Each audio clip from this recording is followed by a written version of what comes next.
Hello, everyone, and welcome to our BNN live interview in collaboration with World Mizrahi. A big thank you all for tuning in live today.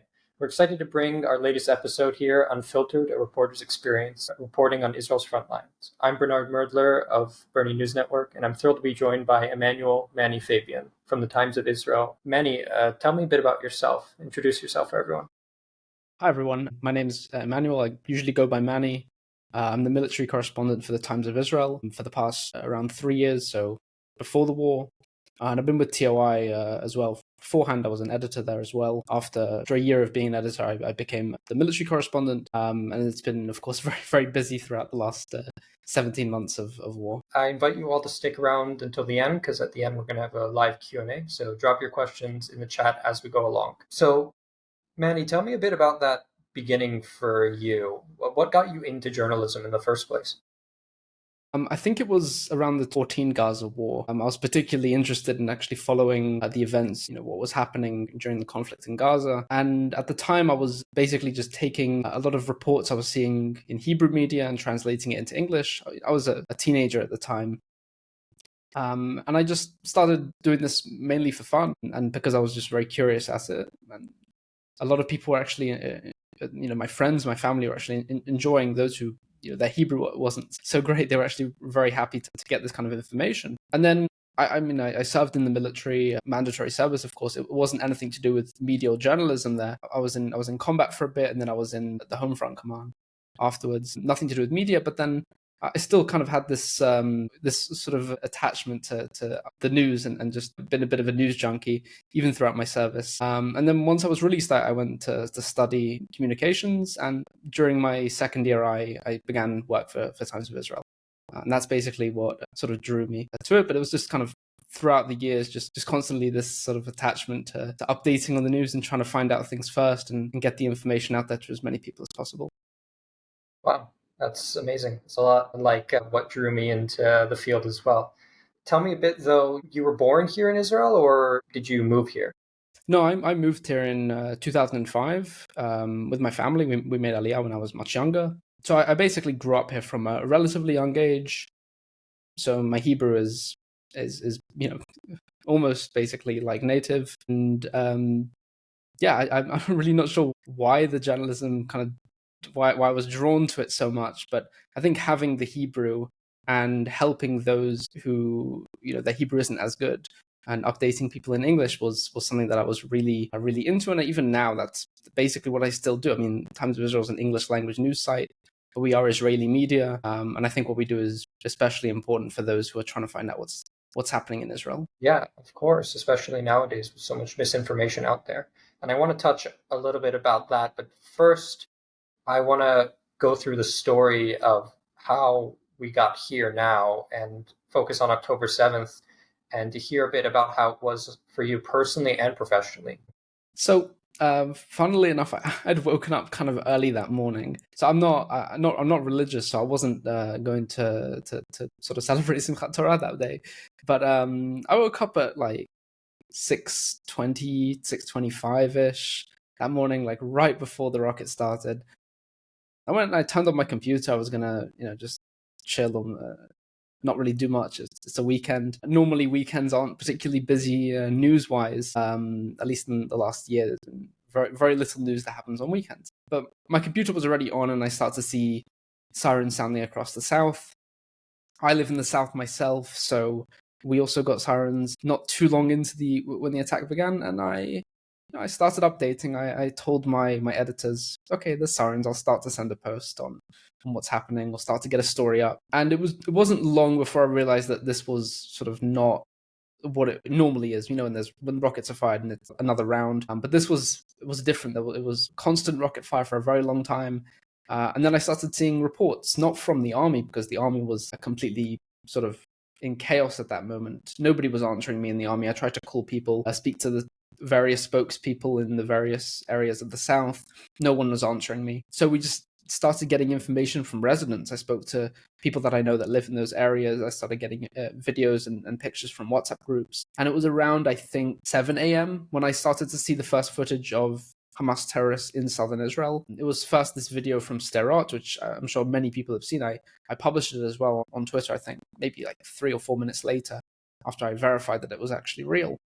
And it was really at that point we sort of understood that this was something much, much larger.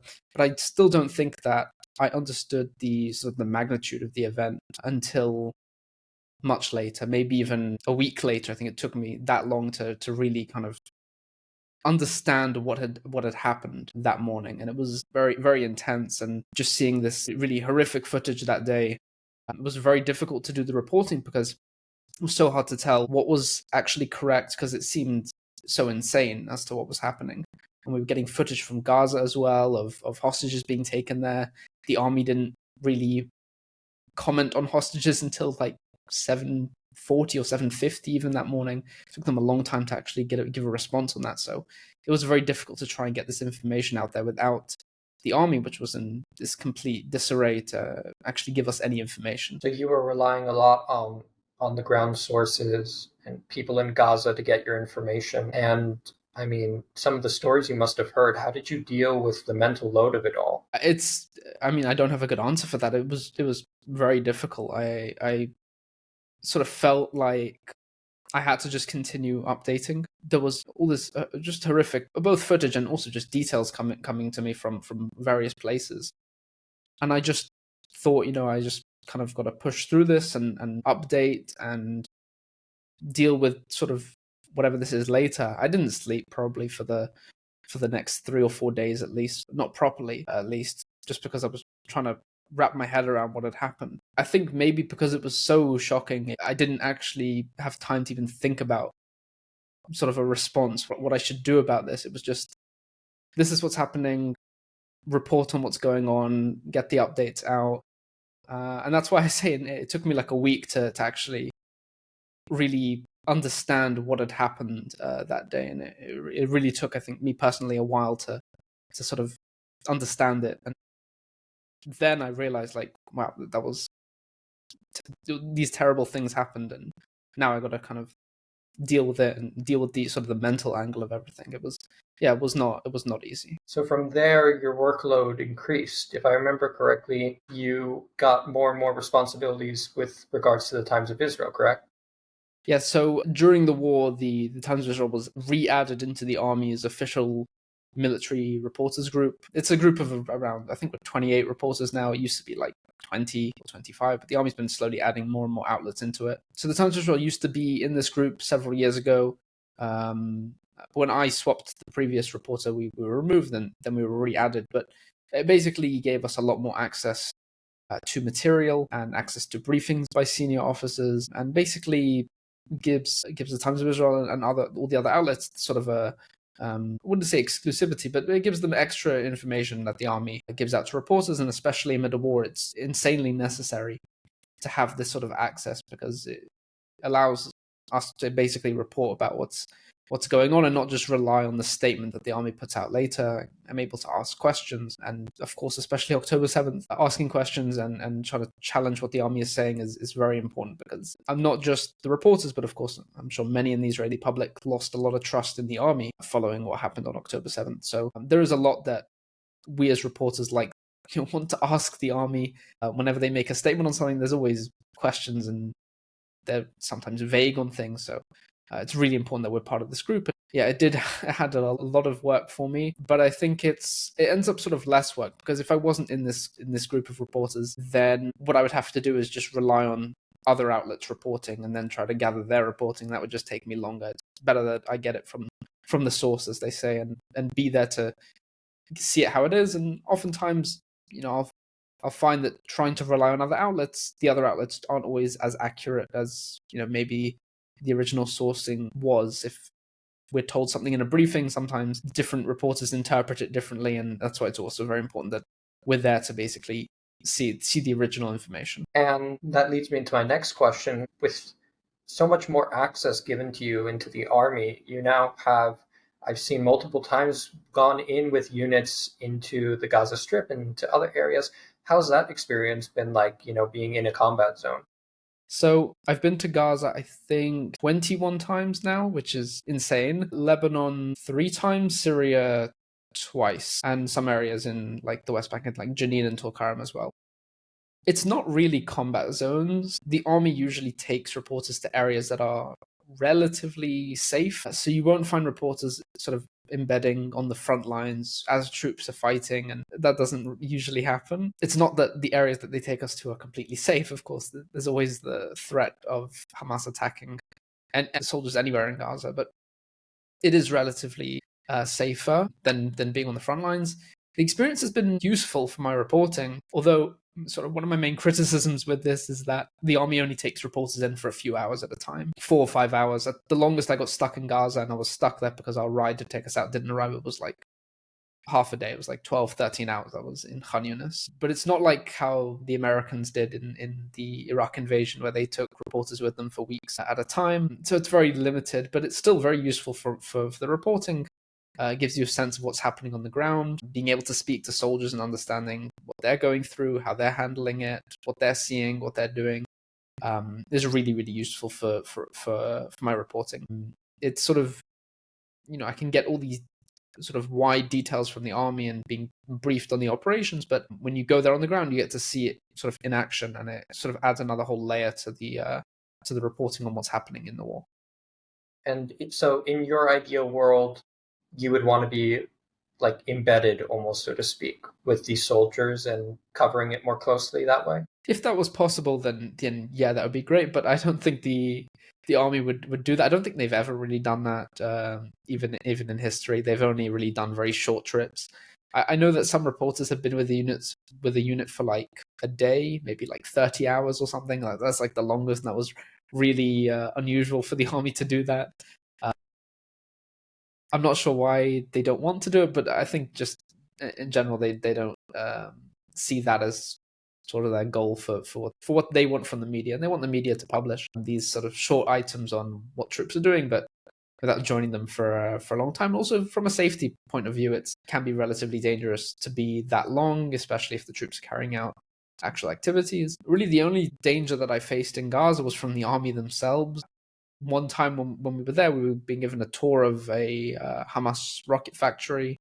And while we were there, they were rigging it up to destroy it. It was supposed to be destroyed several hours after we left, and there was this malfunction, and it blew up early, very, very close to us. 4 soldiers were killed in that incident, including one who I just interviewed moments ago. But that was really the only time where we came close to actual danger. It was maybe like 50 meters from us, so it definitely gave us a big shock, but we were unharmed, but some of the soldiers there were actually 4 were killed and several others were injured there. Wow, that must have been shocking to have just talked to this person. Yeah, it was really shocking. It was very difficult as well, because I had to then put out this story, but I couldn't mention that any of the soldiers were hurt there because the families of course hadn't been informed at that point. So it was really only the following day where we were able to publish that soldiers were killed, and then we were there basically when it happened. It's interesting the amount of emotional weight that comes with reporting on these situations. I'd asked before, like, how you dealt with it on October 7th, but in general, what's your day-to-day go-to? How do you deal and manage with all of this? That's a really good question. I try to stay sane, right? I try to take breaks whenever I can, listen to music, play video games, anything that can take my mind away from news for a minute. Thankfully, the amount of news has slowed down amid the war. The war has slowed down quite significantly. So I do try to give myself time to take breaks. I did actually go away at one point during the war. I went away for a week, took a holiday. That's when they killed Sinwar, which was kind of funny. While I was on holiday, like, one of the biggest news items of the entire war happened. But it's fine. I let my colleagues handle it instead. But it's funny, the day I got back, we actually went to the house in Rafah where Sinwar was killed. The second I landed back in Israel, was like straight back to Gaza. And then the following day I was in Lebanon. So I visited basically like 4 countries in 4 days. It was quite an intense few days. But yeah, I just tried to take breaks, tried to take my mind off things, and it does help quite a lot. So many people who watch here are students watching both from Israel and abroad, whether it be gap year students or university students. And many of them rely on reports to make sense of what they're seeing online. So what do you see as the role of journalists during wartime, especially when there's so much misinformation out there? And what are the best sources for people to look to for information? I mean, there's sort of lots of journalists out there, and I think that's probably one of the best ways of doing it, is try to look at as many sources as possible. And that way, you're basically able to tell what's correct. If you see that many reports are saying the same thing, it's usually an indicator of the information being correct and reliable. Also, just following the official army accounts. Of course, they don't always issue everything in their statements. A lot of the time, they give it to reporters separately and don't issue a public statement. I think following that and following as many resources as you can, try to look at the whole spectrum of outlets. You don't have to just pick one outlet that you read. I think looking at right-wing outlets and left-wing outlets, I think everyone has sort of something to give, and it can really help build a picture and understand what is verified and what not. What I don't recommend is basically just following anonymous Twitter accounts and trying to rely on that. Those are usually not the best in terms of being able to tell if it's legit or not. But it's okay to follow those, but also look at official outlets and look at the official accounts from the army to actually determine whether or not this information is true. Okay, so getting multiple viewpoints pretty much at the end of the day is the best way forward. Yeah. And the other question I wanted to ask you, so now I want to move into more your thoughts on what's going on now a little bit, and to hear and pick your brain on that. We're entering what we heard only moments ago from the spokesperson, what's being called a new phase in the combat in Gaza. So I want to hear a bit about your thoughts about all of this and what the future might hold. So I think what we're seeing now in Gaza is this effort to pressure Hamas back into a ceasefire deal. And the way Israel's doing this now is expanding its control of the ground in Gaza. So we've heard the defense minister sort of threaten to annex areas of Gaza. Well, he doesn't mean annex to become part of Israel. He means that the Israeli army will hold it, and like it's holding the Philadelphia corridor on the Egypt-Gaza border area. So now what we're seeing in Gaza is troops push into new areas, expanding this buffer zone along the Gaza border, and basically in an attempt to get Hamas to come back to a hostage deal and release the remaining hostages. That's, of course, the ultimate goal of these operations.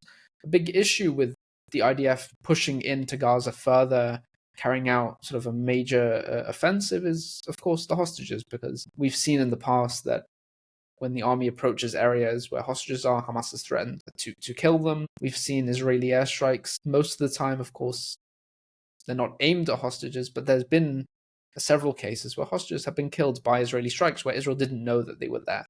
So a main sort of issue that's holding back the army from carrying out some major offensive in Gaza is, of course, the hostages. So they're just trying to find a balance right now by aiming to pressure Hamas back into a deal, but without going into an offensive which will endanger the hostages, because something like that would endanger the hostages. Moving to the north, I wanted to hear a little bit about your thoughts. We've been seeing so many drips and drops, as people put it, from the northern border, and many different theories have been heard. We ourselves, from sources in Syria, have received indications that Syrian actors are at play.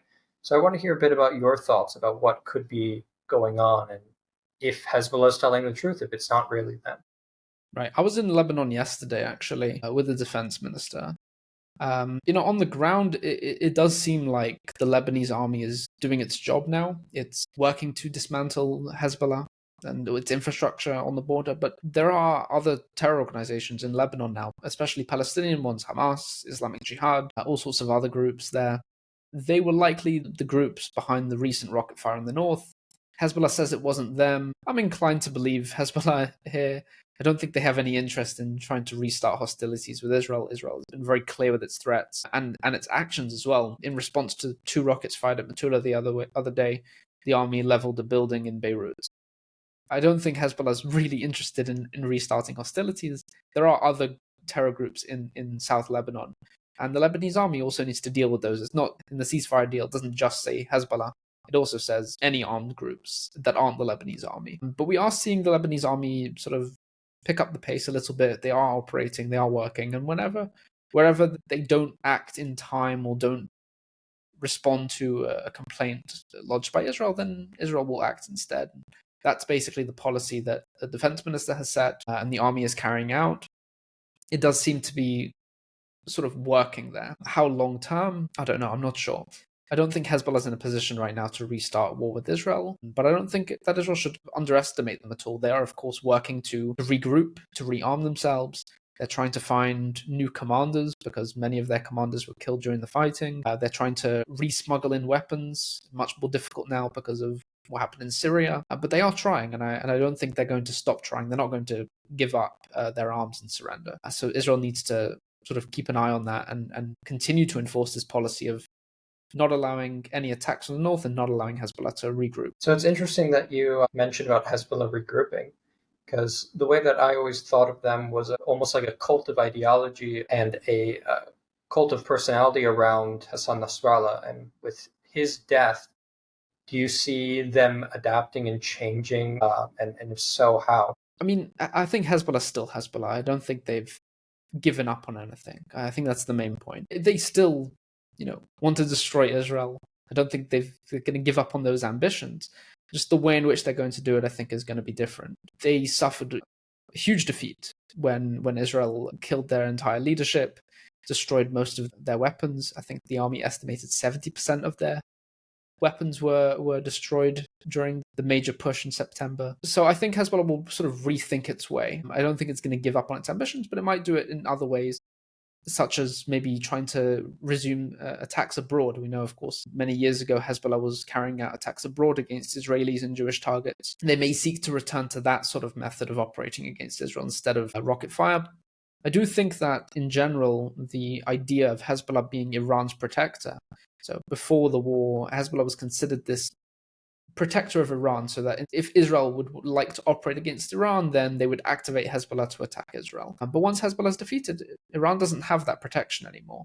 And we saw Israel striking Iran twice recently, and in the last year of the war, of course, and we didn't see Hezbollah respond to that or anything. So Hezbollah is no longer Iran's protector, but they're going to think of other ways, of course, to try and attack Israel. And actually, that leads me to my next point, and we'll make this the sort of final-ish question in a way. With regards to Iran, so many things are happening during the past couple of weeks, and for many people it feels like something is imminent with Iran and with the whole region, in fact.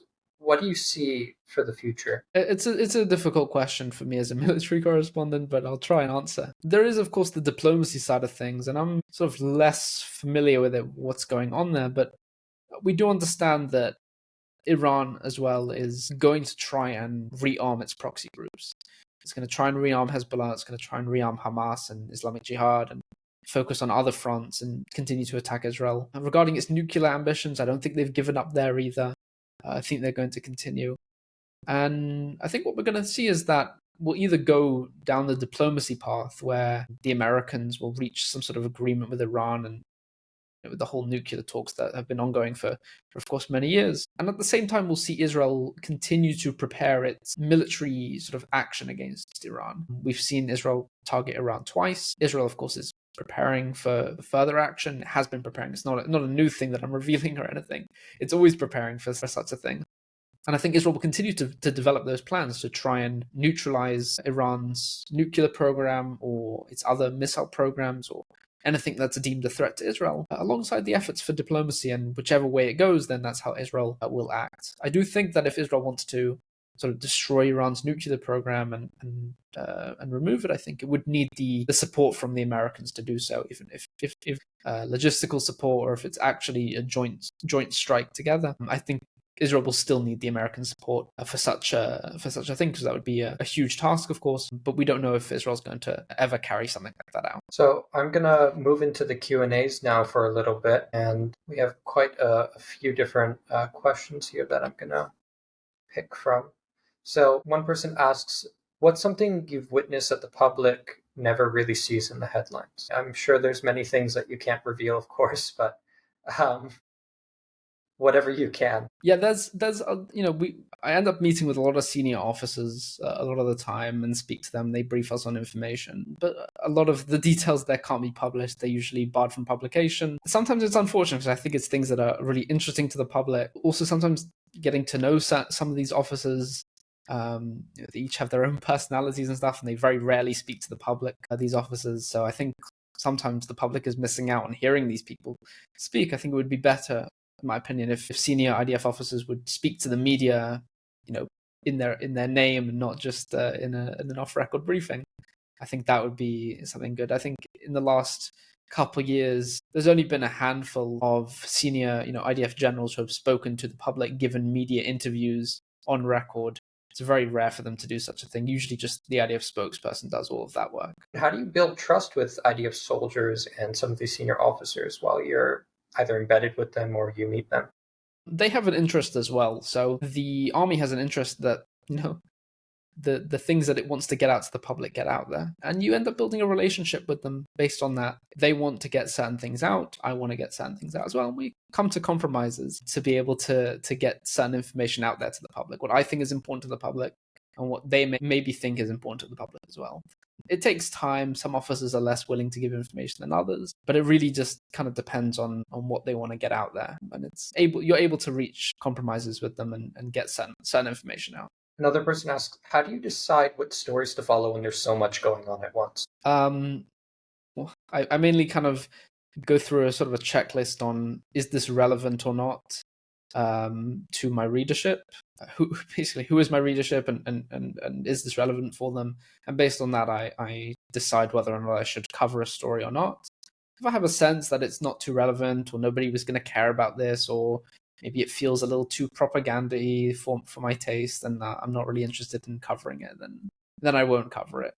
It's mainly what I think is going to be relevant for the audience that I write for. It's an English-speaking audience. So if it's very sort of inside baseball, as they say, internal army affairs, and some mid-level officer did this, then I don't think anyone's going to really care. So I won't bother covering it. And if the army makes some bombastic statement about certain things and I don't really believe it to be true, and I've done some checks and it's not really super accurate, then I probably won't cover that either. Here's an interesting one. How do your friends or family react to the things you cover? Are they ever worried?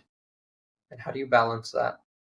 Yeah, I think they do get worried sometimes when I go into places that are somewhat dangerous. But I think, my friends and family, I think, are pretty proud. They love my work. I think they're also quite happy to be able to bug me with questions all the time that maybe other people can't do. So I think that they don't mind that I go to these places as long as they can ask me questions about it afterwards. They should be proud. I mean, many of our listeners here tell us that you're some of their greatest and most meaningful sources that they follow. So you do some incredible work out there, Mannie. Thank you. So one final question that's related to that all.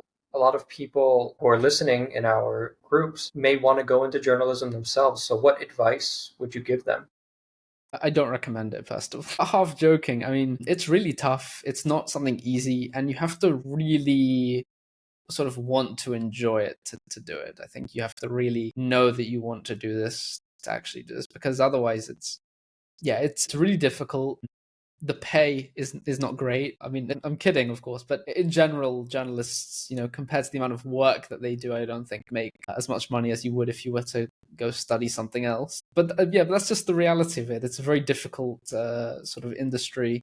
And you have to really love the work to want to be in this job. First of all, thank you so much, Mannie, for your time and your honesty and sharing the weight and reality of what it means to report on the front lines. Your work reminds us that journalism isn't just about the headlines. It's about witnessing, about being present, about giving voice to the people, to the moments that otherwise go unseen.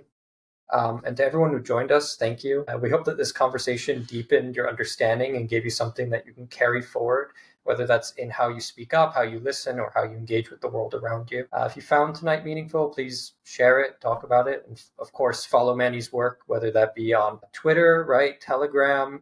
Yeah. What other platforms are you on now? Just Twitter and Telegram, and of course on Times as well. Yeah, so please go take a look if you haven't. I'm sure many of you have already. And thank you all so much for tuning in. And until next time, thank you and good night.